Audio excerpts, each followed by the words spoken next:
Hello everybody and welcome to Somerset, where what we're going to do today is witness one of the greatest wildlife spectacles anybody could ever see in the UK. We're going to film it, we're going to take it back to the studio, chop it up and then write some music to go with it. So if you're interested in amazing wildlife spectacles and scoring wildlife films, stick around. Also, underneath this video you'll see a link to download the movie so you can have a go at scoring yourself, and also an extended version of the tutorial. So if you like all that, what could you possibly want to do other than stick around? Now, what is this wildlife spectacle? It's a murmuration of starlings. Not just one or two, 600,000 starlings. I have no idea what over 500,000 birds looks like, but we're going to find out. Do you think this is the prime spot? Right, we're set up, got the camera, here's the reed bed, and what happens is, there's a marsh harrow just floating across there. What happens is, as the sun starts to dip down, as it is at the moment, you'll suddenly get the odd one or two coming in, and then small groups, and then maybe a group of 1,000, and then they all start meeting up, and they just do this incredible swirly thing in the sky, you know, like a sort of 1960s lava lamp type thing. That's how it's built. But will they turn up? Is today the day they're all going to go somewhere else? Then they'll kind of swoop down into the reed beds and roost. And allegedly we'll hear amazing stuff as well. So let's see how we go.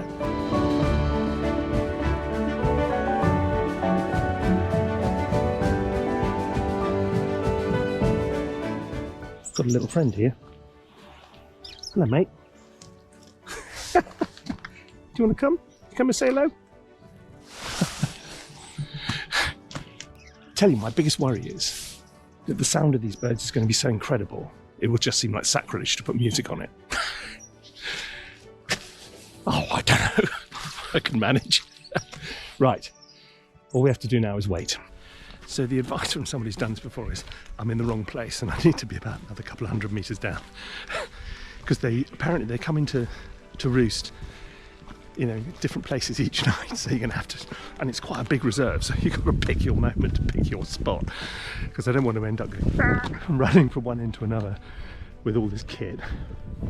Oh Lord, feeling mildly conspicuous.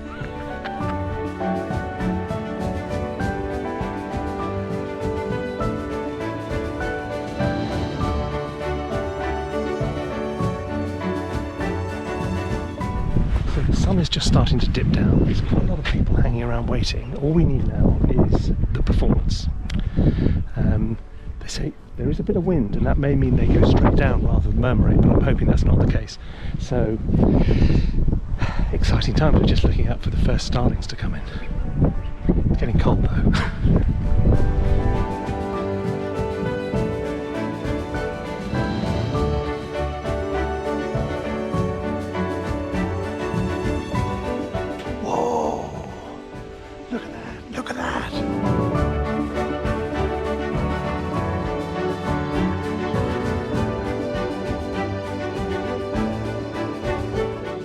Incredible. It's gone from thousands to tens of thousands to hundreds of thousands in minutes. Oh my.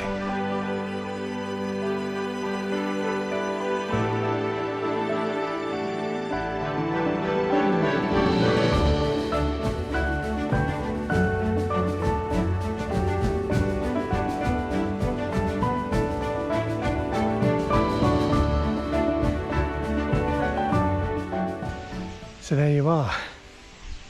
That's what 500,000 starlings look like. So they've all come into roost now. The sun's gone. You can hear it, but listen to the sound. Unbelievable. So right, now we're going to take the footage back to the studio, cut it into a little sequence and write some music for it. You up for that? Good.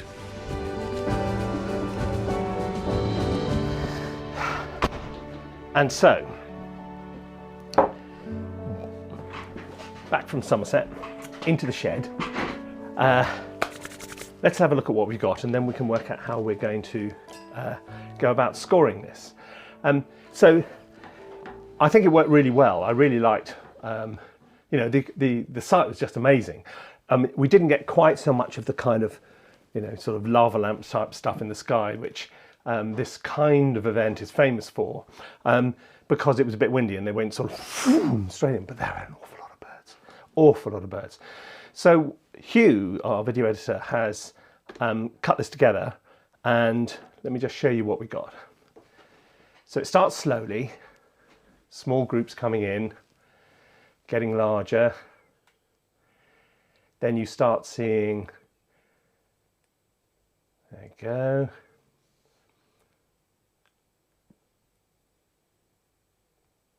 Then you've got lots more. That's like a river of birds there, look at it. Then they're all doing the swirly thing. Now there's just thousands in the sky, thousands and thousands, look. As the light starts to go, but that is a lot of birds. And they start looking like a single, look at that, a single kind of moving body of animals. So this is sort of where it's reaching some form of a climax, I think. And then they start dropping down into the reeds. God, blimey, look at all that, look at that.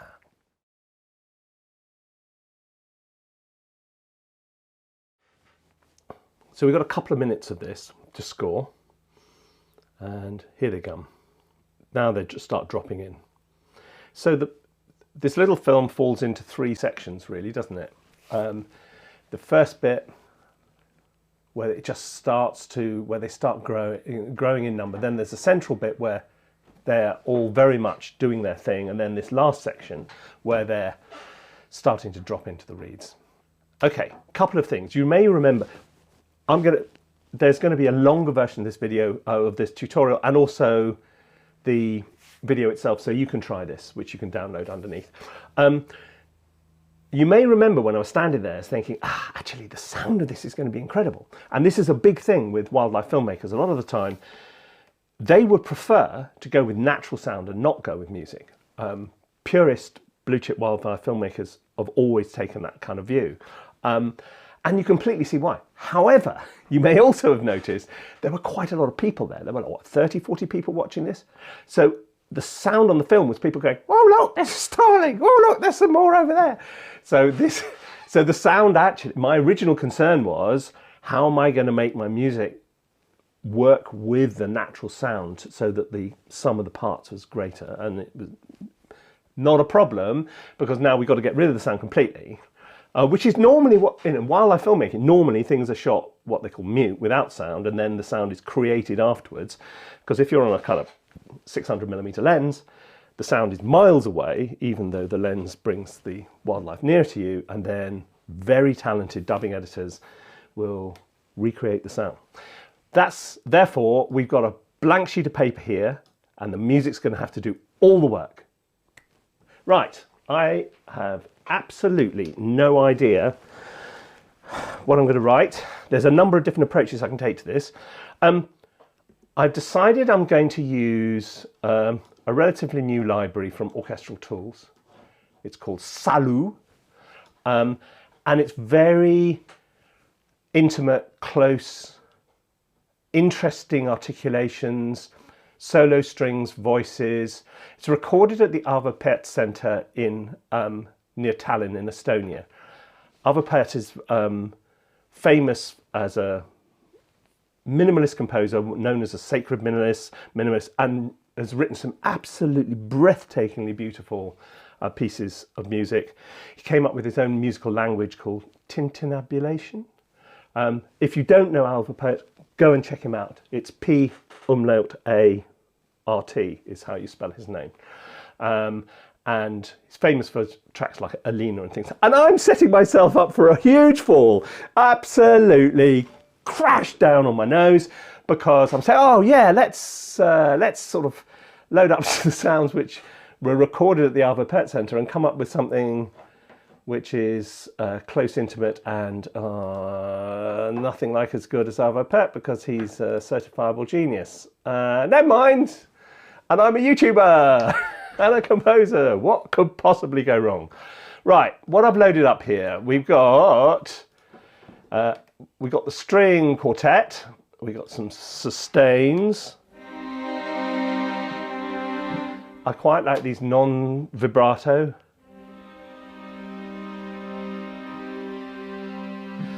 We've got some, there's lots of stuff here, as you can see, tremolo, blah, blah, blah, all that. There's some nice swells. I'm a big fan of swells, which are all non-vib, which is really nice. Then they've got these, which might be useful. Let's go for a minor one. Go for a minor one, which is synced to the... Ooh, that's way too quick. Let's slow it down a bit.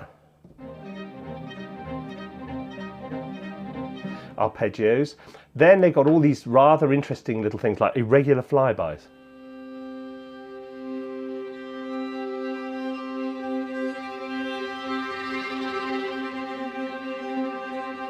So there's little improvised bits of interest going on in there, which is sort of reminiscent of the Dan Keane soft strings, Ben Osterhaus's cello textures, and back with the Spitfire Evo series. So we've got the string quartet, we've got a viola and a cello, we've got the women's voices.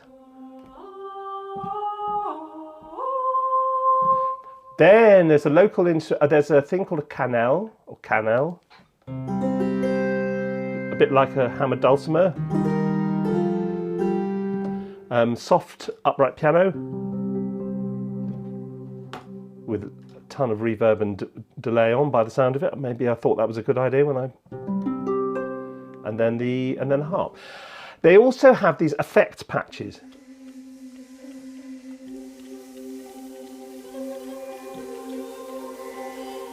Some of which might be quite useful in what we're trying to do here.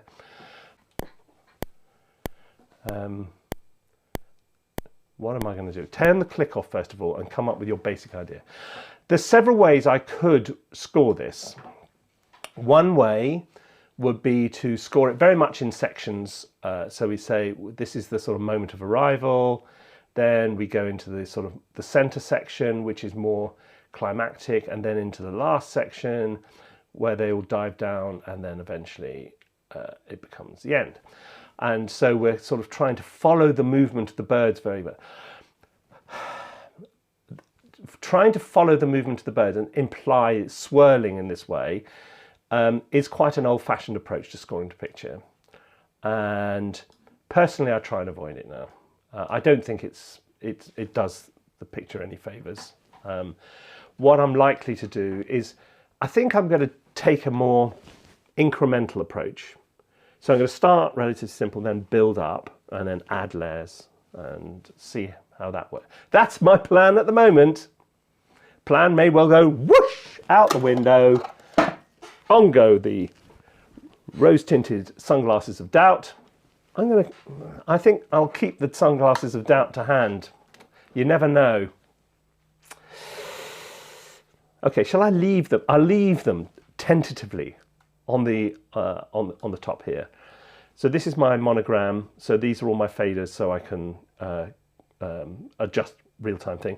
This thing over here, people often ask about. It's actually a vision mixer. It's nothing to do with the audio. It's so I can go like that. Works fine. It's called an ATEM Mini Extreme ISO, for those of you who are into these things. Right, okay. Now you can see the timecode at the top, which is what comes from Cubase, lines up with the timecode at the bottom, which is the burnt-in timecode. So we're in business. So the movie and the sequence are as one. That's really important because if you're delivering these the audio to somebody who's going to mix it, you tend to mix in what's called broadcast WAV, which is an audio file which has the timecode embedded in it. So they can take the audio and just go, you audio files, go to where you're supposed to be. And they go, whoa, and then it all lines up. So working with broadcast WAV is really, really, really good and useful. And also, if you get some of your audio out of place and you go, where's it going? You can go snap to origin and it goes back to where it should be, which is very useful. Right. I'm just going to do that. And then I'm not going to do the other parts which I was talking about before, because I'm going to let other instruments do those, probably, unless I change my mind and go back to the piano to do it. But okay, let's start there.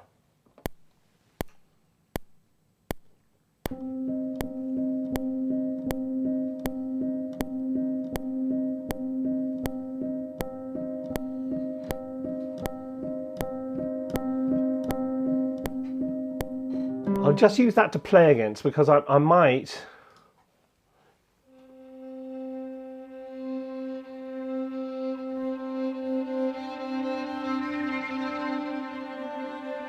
Do you know what?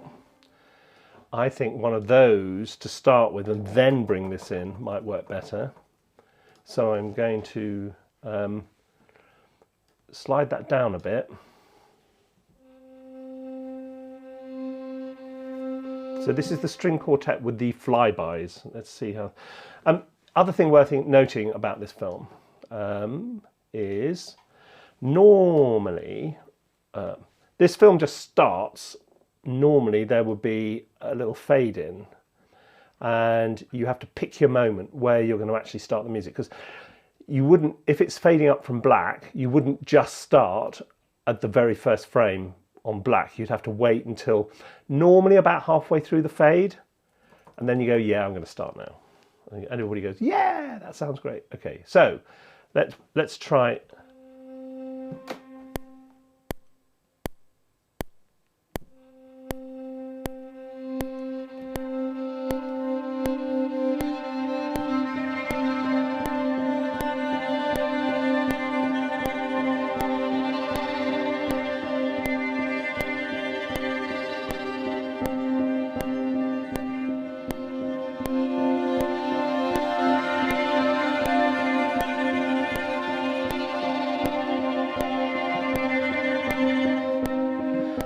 Bit busy. It's a little bit busy to start with.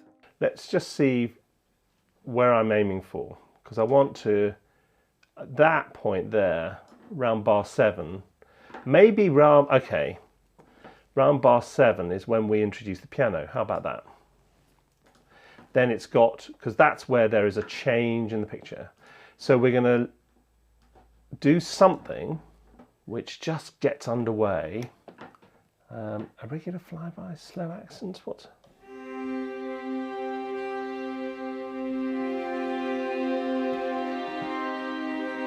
Irregular repetitions?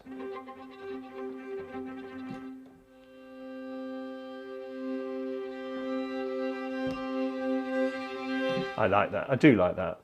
Let's see if we can make this work.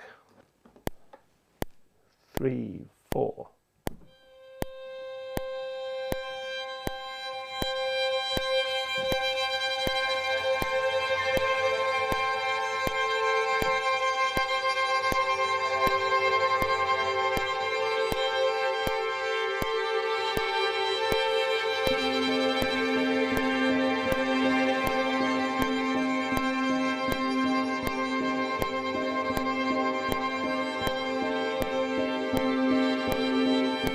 Okay, and we'll go with that, but I now need to change the thing on the minor third alternating C and E flat underneath, because that doesn't really fit with this new. I'm going to bring in another line of the string quartet and go for what have we got? Sustains non-vib. So rather than this, because the flybys work really nicely, mute the piano, go back to the string thing again. Okay, and then make the piano fit with you.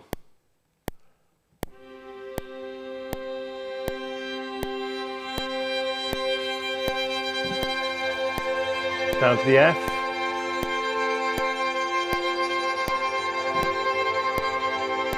Down to the E.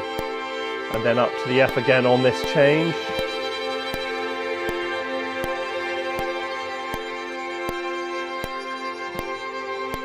Now it can go up, 2 bars on each chord, going up to the A, then we're going up to that B, that major 7.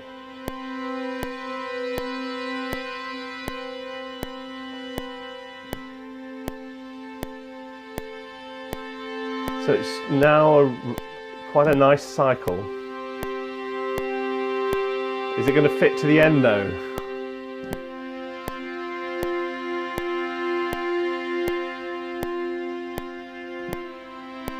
It's a lovely sound.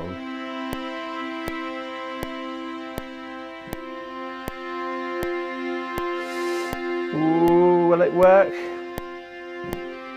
I want to get up to the B and back again. I'm up to G, now up to the A. Oh, I've got tons of room.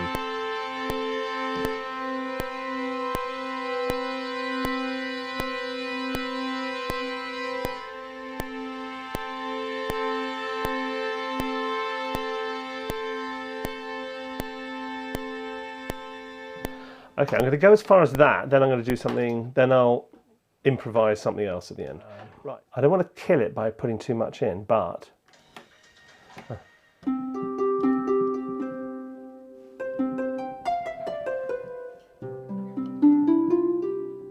That's a really, really, really nice sound.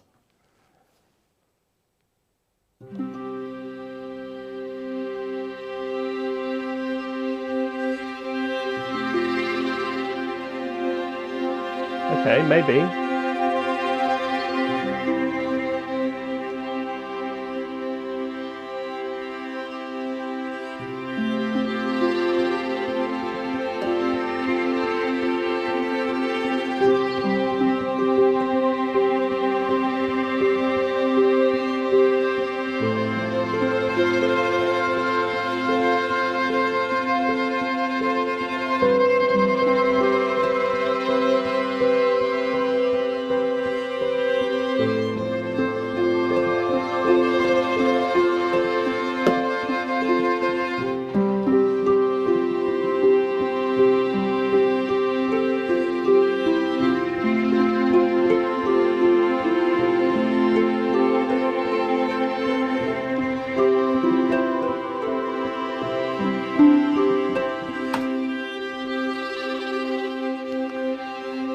Oh, stop, stop, stop, stop! Enough, enough, come on! Settle down. First of all, it was very much this, then as it went on, it got more and more like that. The essence of it works, but, ooh, the essence of it works, but I didn't record it. So I'll have to do it again anyway. Let me, for those of you who have missed previous episodes, show you my patent technique for what I don't want to do is to jump in here using merge this, so I don't have to replace, because it can completely screw up some sort of controllers and things like that. So what I tend to do is I add a MIDI track, bonk, which I'll just call 2 for whatever reason, and then set it to the same channel as the one above. So now I play into this MIDI channel and I am triggering this instrument. So I can play it, move it, drop in, drop out, do whatever I like until I'm happy with it, and I'm not messing up the original track. Up to F.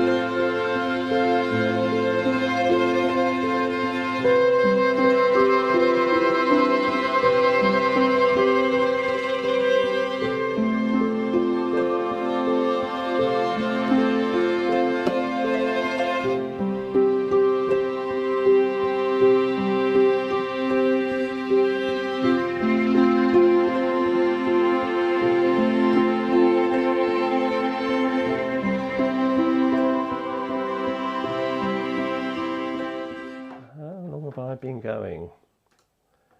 Oh my lord!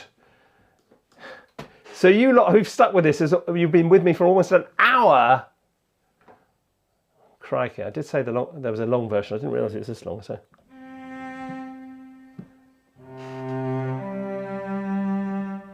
okay, let's give this a go. Let's see if I like.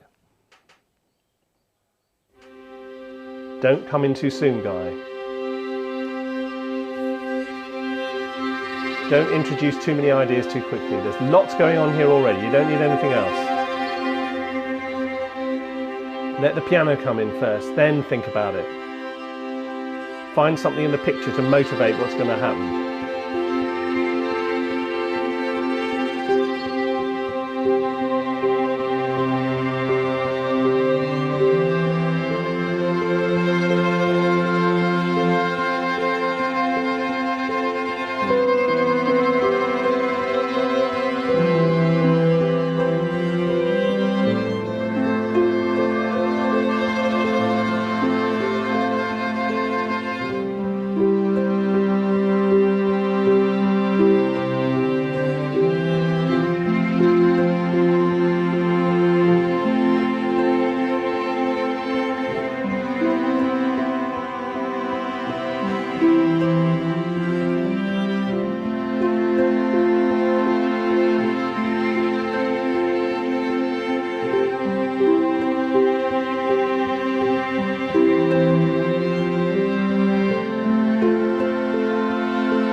It was pretty good. I like it. I do like it. I like it a lot. And I need to rebalance this whole thing because it's now, I need to have a little tweak with things. Some things are too loud and some things are too quiet, and it's,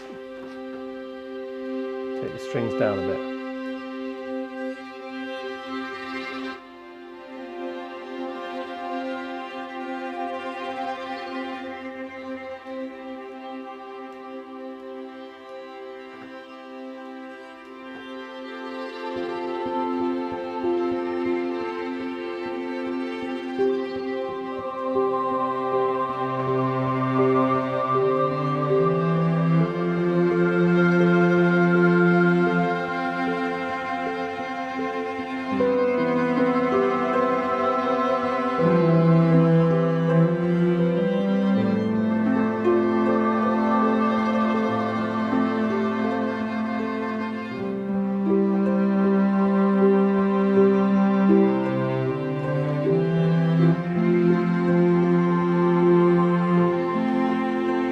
Space.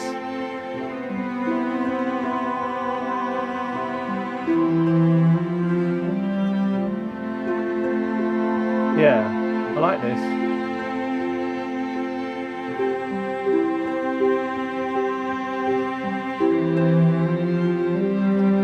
Very simple theme, but it works quite well with that.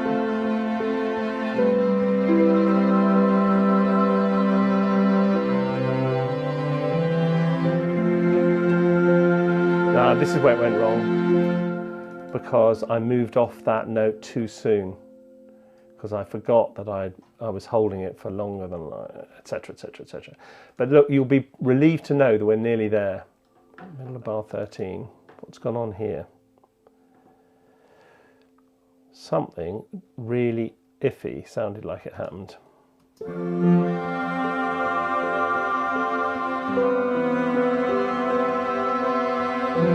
There. I can't see anything though. Ah, look, that little tiny note there. There's a tiny, tiny, tiny little note which shouldn't be there. Can you see it? That's what caused all the trouble. Make sure they overlap. If they don't overlap, you won't get the legato effect. Oh, for goodness sake, you stringy people, stop it! That's better. Right, now we will have a performance. Save your work, save your work. Okay, here we go.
Okay, now we're done.